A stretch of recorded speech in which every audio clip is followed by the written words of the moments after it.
Welcome to the Top 10 Gardener with Master Gardener Ken Lain. Gardening can be challenging, but with Ken's tips, tricks, and top 10 advice, you'll reap huge rewards. Now welcome your garden host, Ken Lain. And welcome to this week's edition of The Mountain Gardener. Your host, Ken Lain, here every week talking about the landscapes of northern Arizona. And okay, it's February.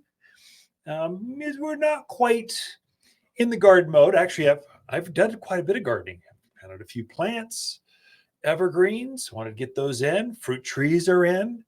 My garden soils are prepared.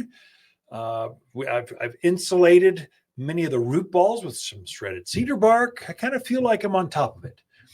Your plants love snow in the landscape because it doesn't just rain and run off. It actually sits there, percolates and penetrates, and it pushes deeper that moisture into the root zone. Evergreens love this. Fruit trees love this. Lilacs you'll find they bud up very nicely because it's had some snow. It's a real good thing for your plants. That's why it's good to plant your, let's say, maples or aspens or fruit trees before they wake up. While they're still here in this cooler climate, they prefer that. Now, I planted a 3 Arizona cypress. That snow, I had staked them. Luckily, this is why I say stake. All your trees should be staked.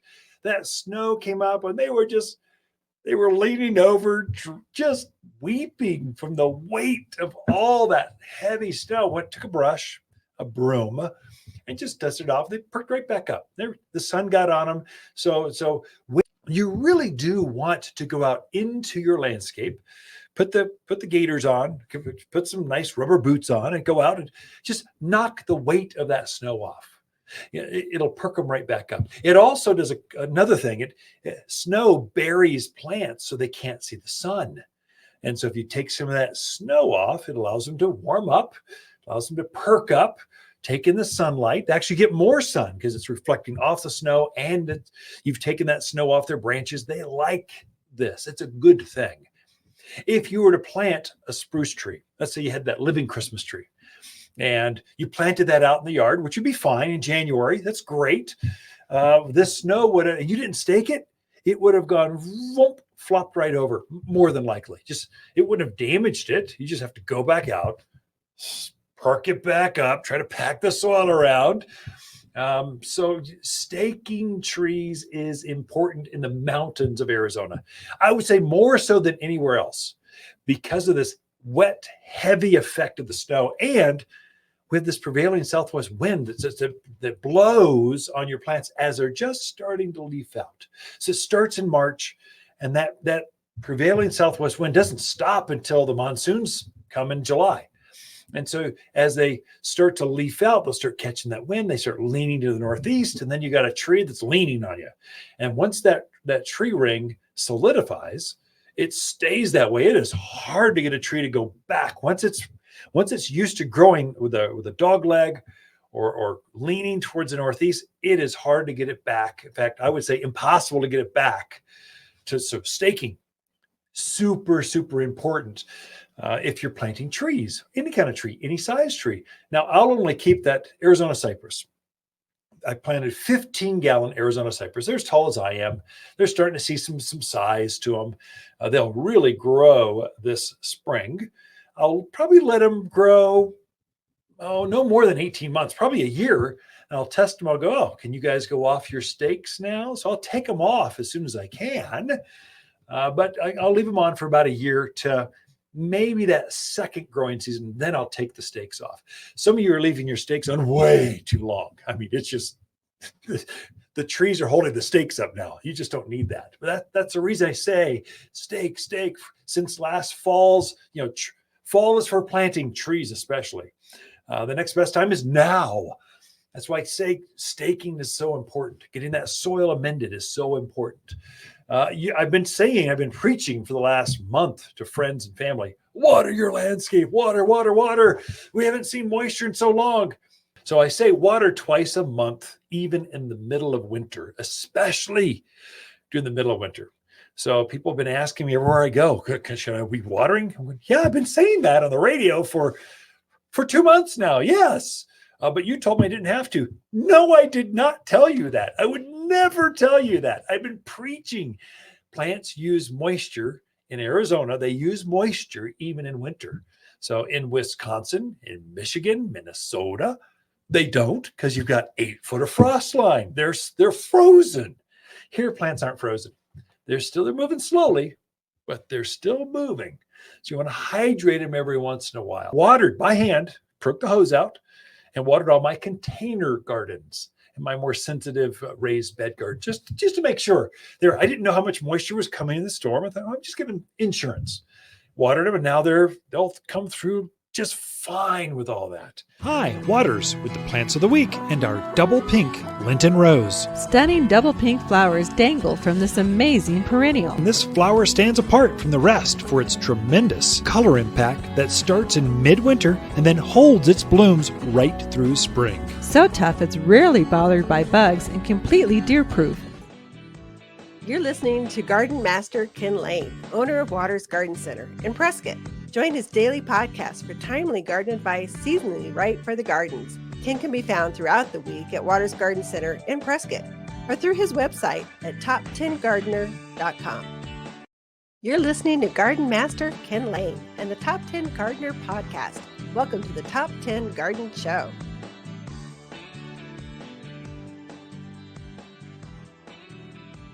And we are back in the studio with Lisa Waters Lain. She comes in each week with your garden questions. Just what are people asking?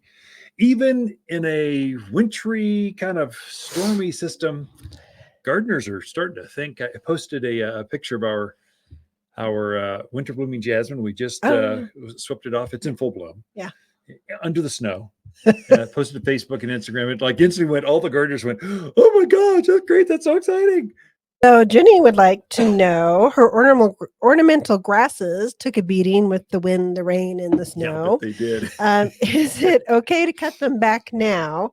And how far back should they be cut? Yeah. So Jenny, great question. So yeah, they're looking ugly. They're just beat up. The pampas grass, all those plumes are just laying on the side. They're just cut them right back to the ground. And so most ornamental grasses, you're cutting back to about ankle high. Pampas, that really ginormous one, that one's maybe knee high, a little bit less. You'll know because you'll see all the last year's growth. Last year, there's this curly Q thing that happens underneath there. You'll know where to go. So just cut them back, fertilize them with the 744 all-purpose plant food, and they will take off with new growth here shortly. I mean, usually grasses start to grow in March. Mm-hmm. So we're talking days away at this point. So and you can tell the plants, they're budding out. They're starting to, I cut back our mums. You're starting to see the growth come up. The peonies, you can see the eyes starting to show. They're wanting to go. So just go for it. The other question I should answer, because I got this at Rotaries at a luncheon on Tuesday, Prescott Frontier Rotary, I remember. They were asking, when can I prune back my roses? Hold off on the roses because roses can be hurt by this kind of event. You want to keep that structure up over your roses for now and then cut them back in March, because by March we're done. We can still see snow, but that cold, the bitter cold that comes right after the snow is far less likely in March. If you were to do that now, whenever the storm clears, there's this cold event that just gets spikes down real cold. That can damage a few more canes. And so you're left with, probably wouldn't kill the roses, but you'd be left with stubs instead of nubs. I don't know. You want your roses to be done, 3 to 5 canes about knee high when you're all done. You don't want, ankle high because winter came and helped you even more. Okay. So, but yes, prune back ornamental grasses. Hold and off now's on time. roses. Yeah, okay. Now's the time. Sounds good.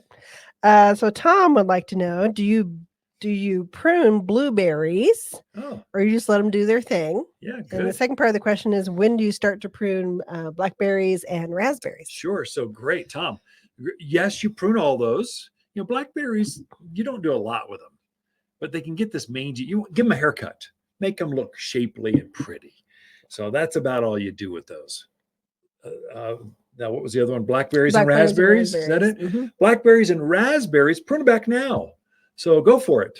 And generally speaking, now we get into caveats, little tidbits of different varieties.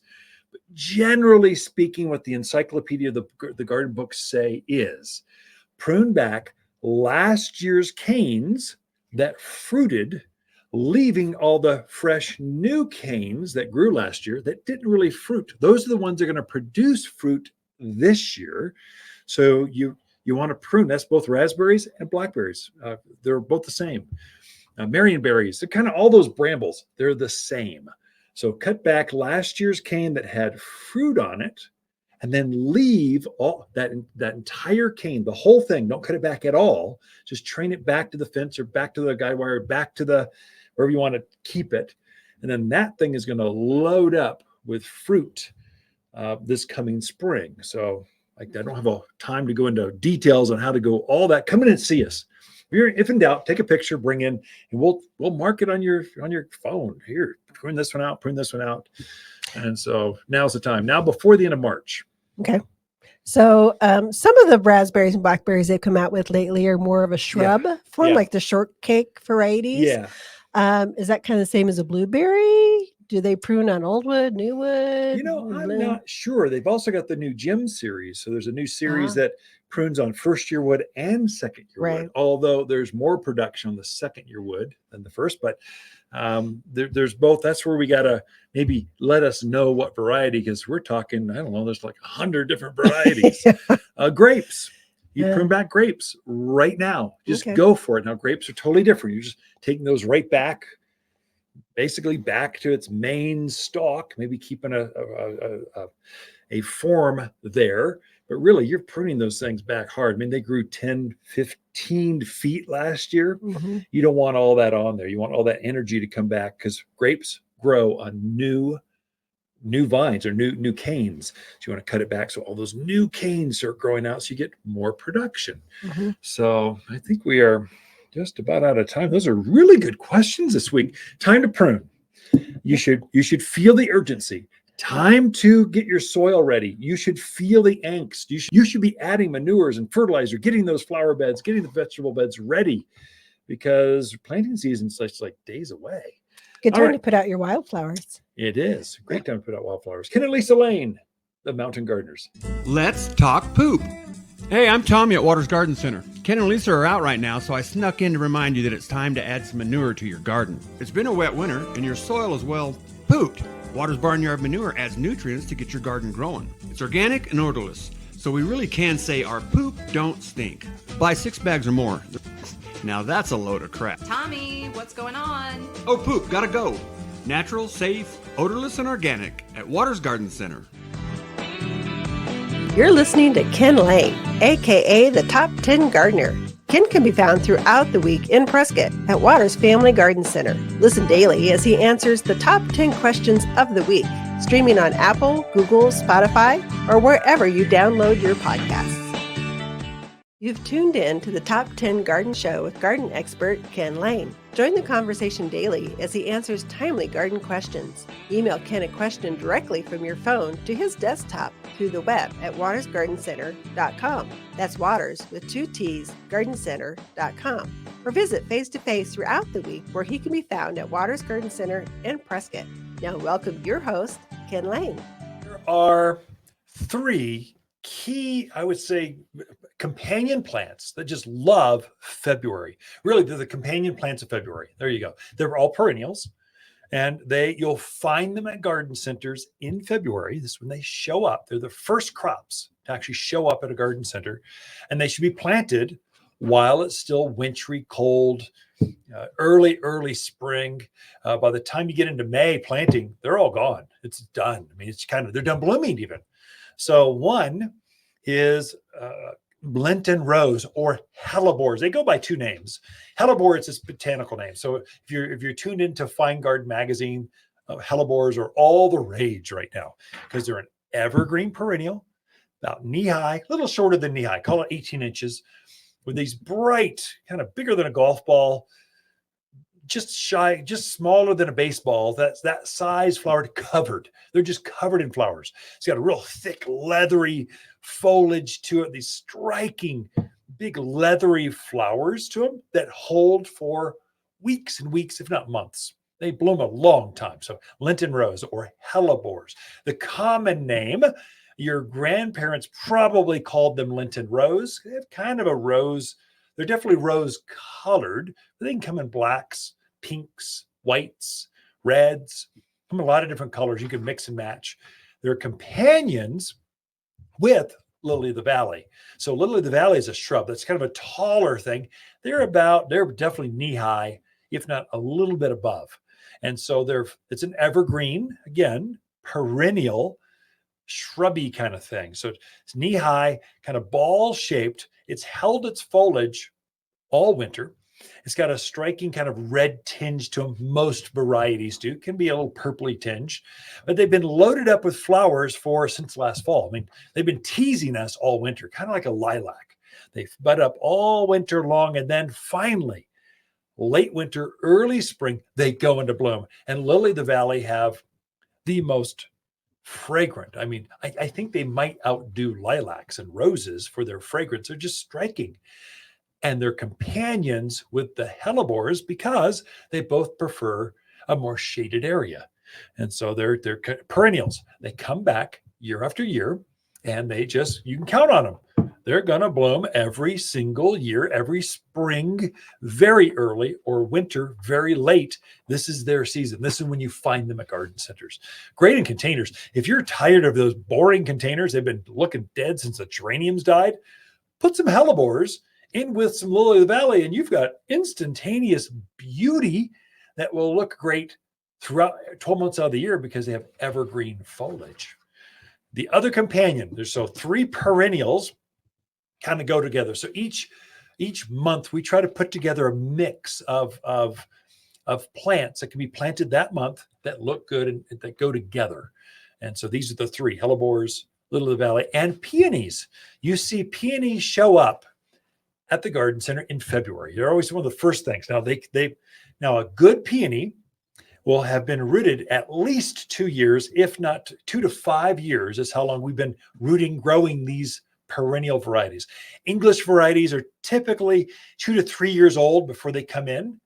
And then your Ito, the great big tree peonies, the bigger ones, they're typically about 5 to 6 years old. So they've been at the farm for a long time, fully rooted. They come into the garden center still dormant. We don't want to bring them. They damage so easily. So you want to ship those while they're still dormant. The eyes will start popping out. You start seeing new growth. It wants to go, but the root itself is much more established. These are old plants. And so they'll be a little bit more expensive because they've been at the farm so long. But if you do that, you're guaranteed to have spectacular blooms this spring. You can find some cheaper ones online or at a box store or something, but they're 1 year old. They were just potted basically. And so you'll plant those, and it'll be 2 years from now, 3 years, 4 years from now before they actually bloom. If you're going to do a peony, get the more mature one. They're just not worth the wait. So you just want just trust me. It's too frustrating to plant something and try to nurture it, try to keep it going. People come in and talk to me. I don't know what I'm doing wrong. They just won't bloom. They just aren't old enough. Perennials typically need to be at least 2 years old before they'll bloom. It's a maturity thing. Whereas annual flowers, they bloom for a year and then they kind of don't come back. That's an annual. It just grows for the year. Those typically are just several weeks old and they'll bloom. That's pansies, some of your geraniums, petunias, most of your vegetables. These are all annual crops. They only need one year, and they're fabulous, and then they die. Perennials come back for years. Really, perennial, permanent. If you're going to plant flowers, go with perennials. Yeah, you'll pay a little bit more up front, but you've got years of enjoyment from now till whenever till finally you move away. It's pretty much till the kids throw you in the home. They're going to keep blooming. That's how good they are. That's a perennial for you. So, but you can get tricked sometimes. Fruit trees, same way. You'll find fruit trees showing up all over the place. But typically at the box or they're whips. They're just 1 or 2 years old. Well, a fruit tree has to be minimum 5 years old to 10 years old. So 5 to 7, they start to produce fruit. And so here at Waters, they'll be a little bit more expensive, but everything is of fruiting age or older. So they're guaranteed to produce fruit this year. We're purposely, people shop here because they want it now, not later.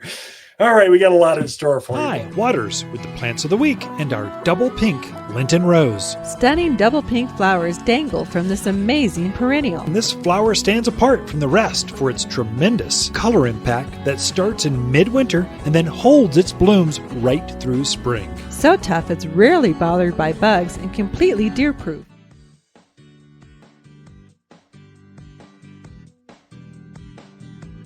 The Top 10 Gardener, your source for timely garden advice, seasonally correct for the garden, guaranteed to make a difference in your yard this season. You've tuned in to the Top 10 Gardener with garden expert Ken Lain. Join him daily as he answers timely garden questions that are sure to make a difference in your gardens. Now welcome your host, Ken Lain.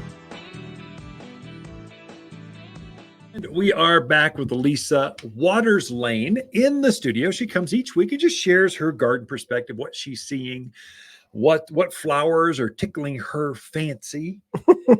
That's even a garden saying? I don't know. Can flowers tickle your fancy? Sure, why not? Sure. It seems fanciful to me. I agree. All right.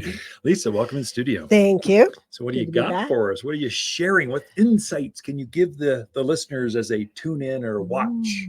So it's here. It's happening. Trucks have arrived. Oh yeah, the plants are coming. They're in So, rotation, man. I They're think coming like the crazy. last few weeks were like trucks are coming, they're coming, and now it's like they're here. Yeah. So we finally gotten some trucks of new spring stuff in, which is always fun and exciting. And then one of the plants, I brought some nice samples so those that are watching get to see some samples of some Linton roses or Hellebores, Yeah. which are actually a great perennial for here. It's a nice little, gets maybe 1 to 2 foot tall maximum. Below knee high. Yeah. Yeah. They do like a little bit of a shadier spot, especially in the heat of the summer, but they're actually an evergreen perennial, which is very unusual for around here. But I brought some in. They're You're probably showing them off. This is the benefit. So just so you folks that are tuned in, so this is broadcast over terrestrial airwaves, traditional Terrestrial. radio airwaves, and then it's also streamed by podcast forms. We break up each segment. So Apple and Spotify folks, you get to watch the video piece of this. Oh, while you're looking at that, could you do us a favor? Do us a just like, follow, do all that kind of stuff, because we're the little player. We're going up against some big boys, but our ratings go up.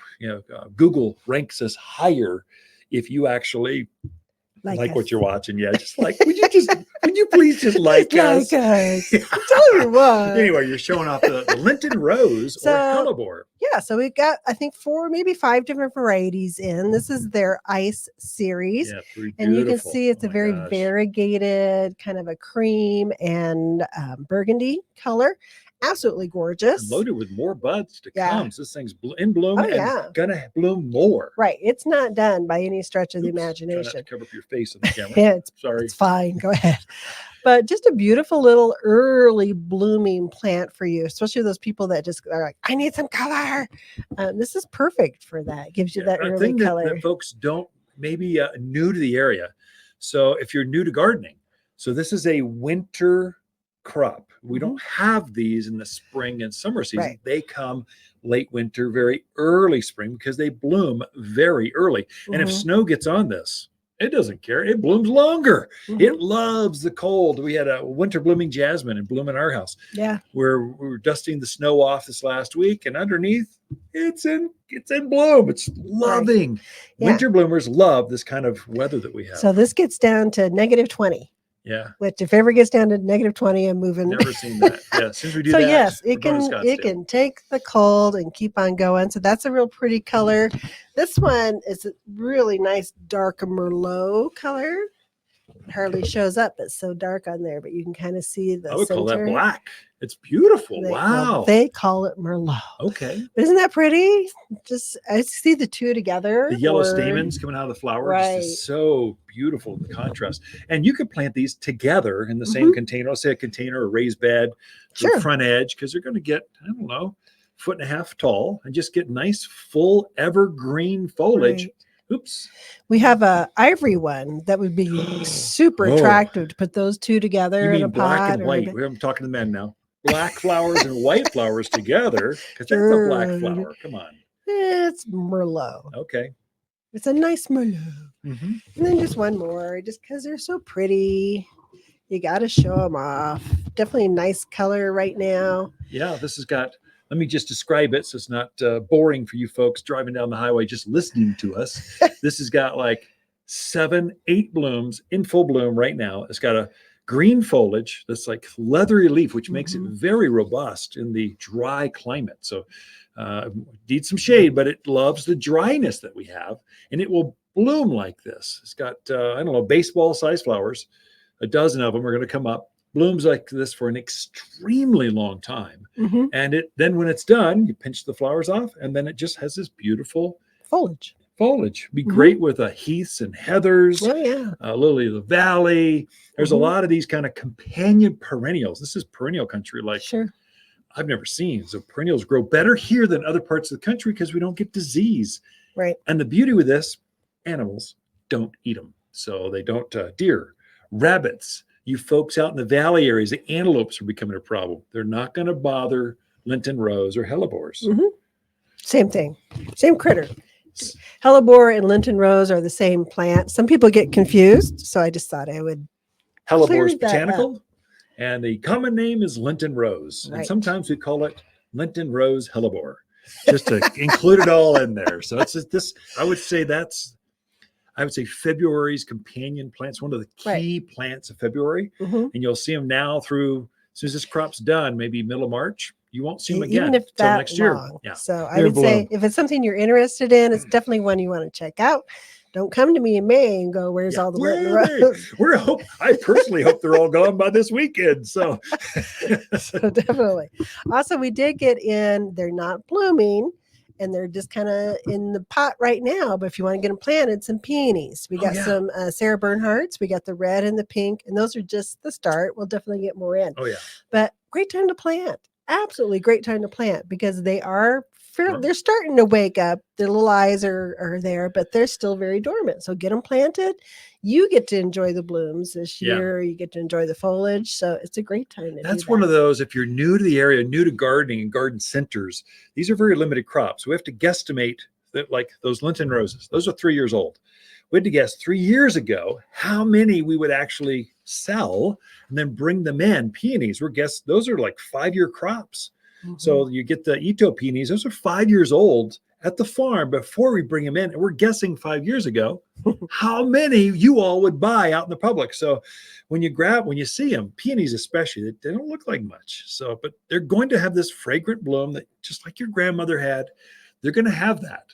If you wait until they're in bloom, there won't be any left because every cart has, as soon as they crack color, every cart's got one on it. So you want to catch them early so you get prime time, the best color selections, than rather than waiting till end of April when they bloom. Right. Yeah. So now we got the Sarah Burkhart red and pink, and then we got the Shirley Temple, which I think is real pretty. It's kind of a white with a blush touch to it. It's very, very pretty out there. We also got in some lilac. So it's the start of lilac season. So we definitely got some of those guys coming in. We have the Angel, which is, I love a white lilac. I know it's not the traditional. We have a white one at our house, and I just love it. So we have the Angel, which is the white. We have Sensation, which is another real pretty one. It has that variegated purple with white around the edge of the bloom. Very, very pretty. Quite striking. Especially if you're going to cut it off and bring it in a vase or something. Oh, it's beautiful. Definitely. Blue Skies, which is a very light lilac color. It's not dark purple, but it's very, very pretty. Like a sky. Ooh, like a blue sky? Blue sky. It shows up better from across the landscape. So you're looking across to your landscape. The lighter color. I like that lighter color shows up better than dark purple, some of that. So from a design standpoint, that's how you use those. We also got Pocahontas, and that's a traditional. Yeah.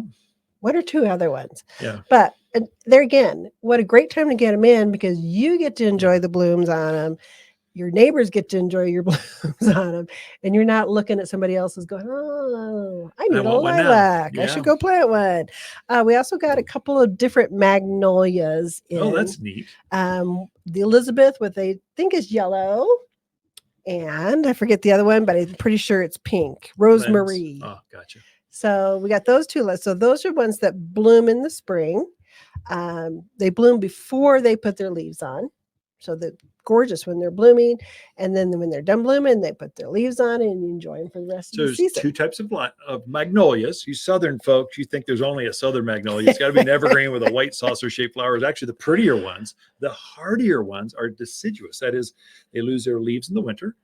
Then they get the bright flowers, much more fragrant than the traditional southern magnolias. Mm-hmm. So you've got both. And again, those are more animal resistive than some of your others. If you're in that wildland interface, you've got deer going through there. I don't know about elk.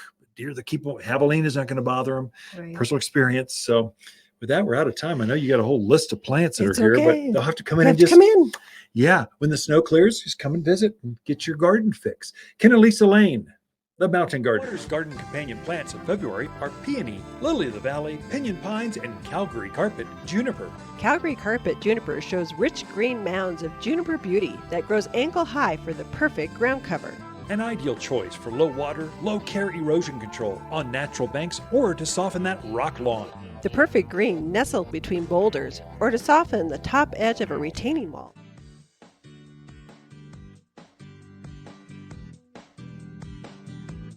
The Top 10 Gardener, your source for timely garden advice, seasonally correct for the garden, guaranteed to make a difference in your yard this season.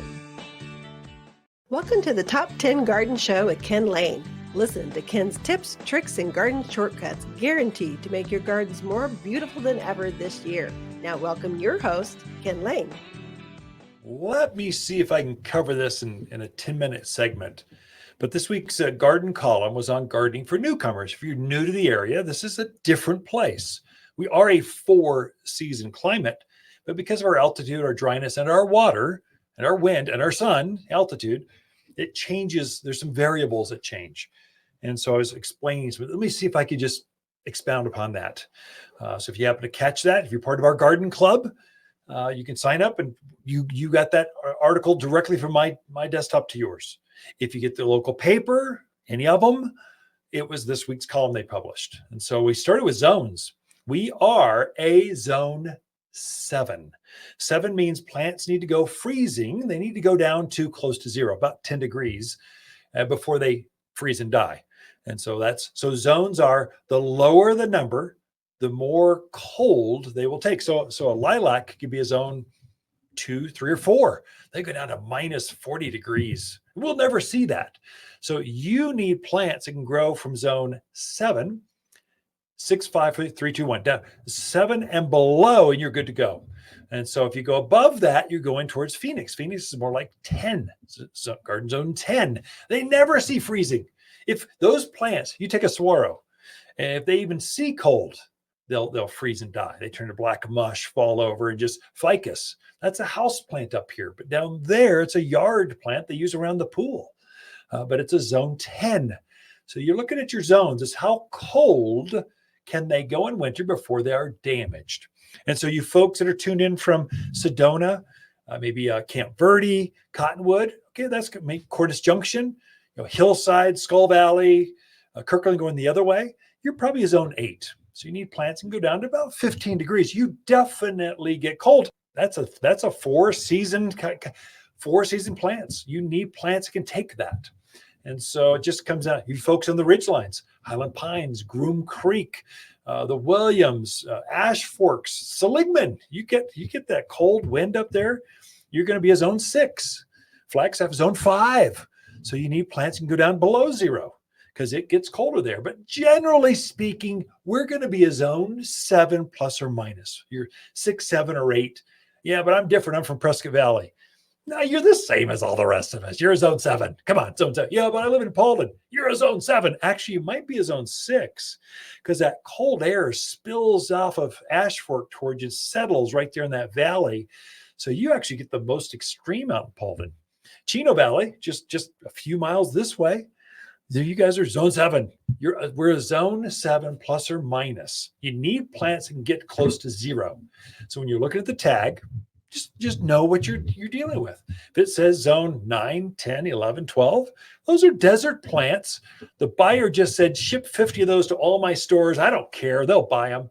And they're selling you a plant that will die in the winter. So you want plants that can come back. So let's look at your zones. We do have, this is going to be for you folks from the Midwest. Our elevation can cause, you have geraniums right out there in full sun. Folks in California, you love your Japanese maples. You always ask for them. That is a shade plant here. It doesn't like our midday sun in June because of the elevation. Yeah, but they grew in full sun in my yard and in wherever. In LA, well, they won't do it here. Or if they do, it'll be the ugliest plant you've ever seen. And you'll hate it. The leaves will scorch or get brown tips. They just aren't going to perform well. The leaves will be small. Put it in the shade. It'll take some morning sun, but it won't take that midday sun. It's going to need more protection. And so that's maybe a little caveat, a little different than what you're used to where you came from. It'll be different. It's an elevation thing. The sun is just more intense here. There's less atmosphere. So we're a mile up in the air. It's just less, the sun is more intense and it'll affect your plants. Your geraniums, it says grows in full sun, and they'll do fine, but I find they bloom longer, better, stronger. When they got a little midday protection. They love the morning sun, that late day sun, no problem. Middle of the day, that's what gets it. Here's the biggest one. This is for you folks in the upper Midwest folks. You're used to 8-foot topsoil. I mean, come on, Iowa. How you could throw this microphone out in the soil, it would start to grow there. The soil is just so good. Here, we don't have soil. But you're probably going to have to make soil or bring it in or just raised beds. So we've got caliche, rocks. You've never heard the word caliche till you got here. It's this calcium layer that's like bone. It's solid. It does not perk. And so that'll affect you. So you need to reintroduce organics into your soils. There's a few old farms around. I mean, you go out towards Dewey. There's a few old ranches where they've been farming for a while. Skull Valley, the same way. But those are rare. Most of us are in that new subdivision where they just took any soil that we did have, they scraped it off, leveled everything, put your house down. And if you just grow in that, you don't amend it, those plants they just won't grow. They won't die, but they won't grow. They'll sit there and look at you for years. They'll almost mock you going, I defy you to make me grow. I'm not going to do it here. And so they just sit there for years. It's because that soil doesn't have there's no worms. There's nothing good about that soil. So they just sit there. But if you add some organics, so we always push, you need 3 things whenever you plant. You need mulch to reintroduce some organic material. You need some food because there's no nutrients whatsoever in your soil. It's just not going to be there. You're going to have to supplement it. You'll need to fertilize more often here because of that than maybe you're used to. But if you do it, it's magic. I mean, it's like an oasis. Your neighbors will be going, how did you pull that? I've been trying for years to garden like that. How'd you do that? There's this crazy guy on the radio. I listened to him. He said, hey, we need to fertilize more often, amend our soil. And then I said, we need 3 things when you plant: mulch, food, root and grow. Root, we make a compost tea. Plants are going to go into shock when you put them in the ground. They're going to freak out. They're not going to like that heavy soil. They're not going to like the sun. They're not going to like if you get some compost tea, we call it root and grow, it helps stabilize it and it starts to put out new roots. It just takes every time. You put those 3 things down with every vine, every fruit tree, every shade tree, every perennial. Every time you plant those 3 things, it'll be a game changer for you. Just a few extra. If you're going to spend $100 on a new shade tree, you might as well spend the extra $10 and give it the stuff it needs to really thrive and become a real tree quickly for you. If you're putting fruit trees in, a must. You just need that. Another thing to watch while we're on trees: wind. We do have the wind is more intense up here. So you're going to need to protect plants, especially trees, from the wind. So they're going to want to blow. They're going to want to give way to the wind. So they're like a huge parachute. when they first leaf out, they'll just catch all that when they start to lean. And our wind comes from a prevailing southwest, day and night, never stops, always blowing in spring. So it starts about March. April, May, June, it's blowing. And then the monsoons come and it changes it up. But you need to stake those trees so they stay upright, especially if you're doing fruit trees. So they're going to load up with 300 pounds of apples or pears or peaches or cherries, apricots, nectarines, whatever it is. They're going to load up with fruit. If they're leaning to the northeast because of that southwest wind, they can load up and they'll just literally fall over. They'll literally fall out of the ground. I've literally seen the roots leap out of the ground.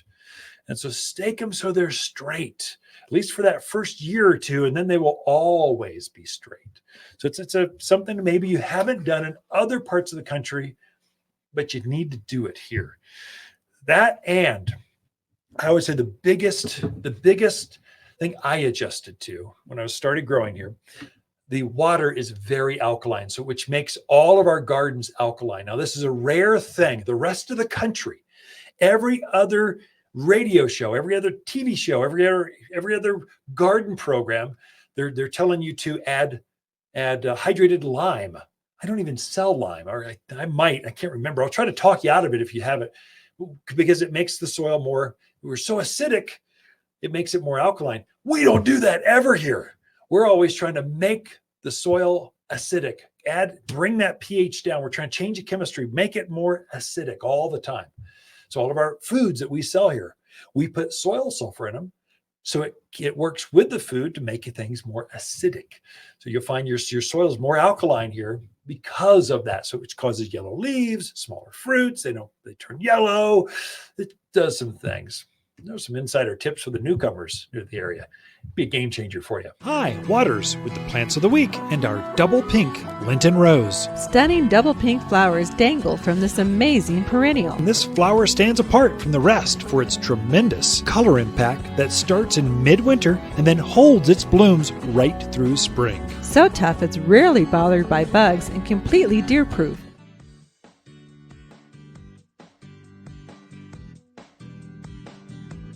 The Top 10 Gardener, your source for timely garden advice, seasonally correct for the garden, guaranteed to make a difference in your yard this season. You've tuned in to the Top 10 Gardener with garden expert Ken Lain. Join him daily as he answers timely garden questions that are sure to make a difference in your gardens. Now welcome your host, Ken Lain. Now, last segment, I'd mentioned some tips, insider tips, gardening for newcomers or new folks, or you just want to up your game, learn a few secrets, little insider tips that really work. If you did not get a copy, you didn't see the paper, you didn't get it, you don't see all the links going to getting you further information, like on garden zones, frost dates, how to plant. You can get access to that. It's super easy. Every time I write an article, it's every week, write a timely article for here. And then I give it to the newspapers. Then I email it out to our garden club members, and then it goes on our blog site.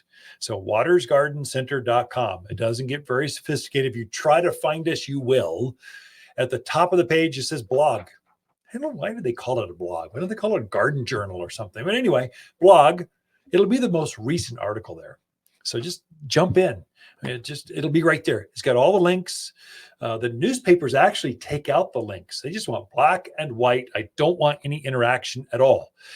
I'm trying to loop things around so you can go explore more if you want. If you want to get more information on that new plant, here's a link to it. Here's where you can even buy it. Here's more. I'm trying to help gardeners. If I help folks, I'm rewarded. Sometimes financially at the register, at the garden center. Community. I'm trying to build community, trying to help people garden smarter, better, stronger. And so if you're tuned in, you like that, great, get more. So that's my goal. Right now, it is the spring season. So we've got 2 acres of plants to fill up. We've started with like 3 semis and that's it. So we're starting to see plants. I tell you what, I've been doing this for 32 years and my heart still goes pitter patter every time a new truck comes in with new plants. I just get so excited. This week it was a Lenten rose came in. So the Lenten roses or Hellebores. The Hellebores arrived. That's the botanical name. So they're in bloom. They're beautiful. The lilacs are here fully budded. I mean, they're beautiful. We're trying to specialize more and more into cocktail trees. So fruit trees that have more than one variety in one tree. This is important for smaller lots. So you can plant, now you can have, most fruit trees, you need two varieties. You need and they can't be the same. So it's got to be a Honeycrisp and a Gala apple. Well, we just grafted them onto the same tree, and now they pollinate each other. Now, one tree will do the work of both. And the beauty is when you don't have to harvest everything all at once. So the peaches, you can have this variety over here. Then when it's kind of done, this one kind of ripens up. So they ripen up at different times. It takes the pressure off of having to harvest 5 bushels of pears. I don't know what you do with that many pears, but now you can have your keefs, your Bartletts and Comise all at different times. It's a game changer. So we're trying to specialize more. We introduced that last year, more fruit cocktail varieties of trees, and we sold out. We could get more. So we actually upped our game more. Well, they arrived this week, and now's the time to grab them. So that's something, those specialized things, you don't want to wait until it's too late or you'll miss out. So anyway, garden classes.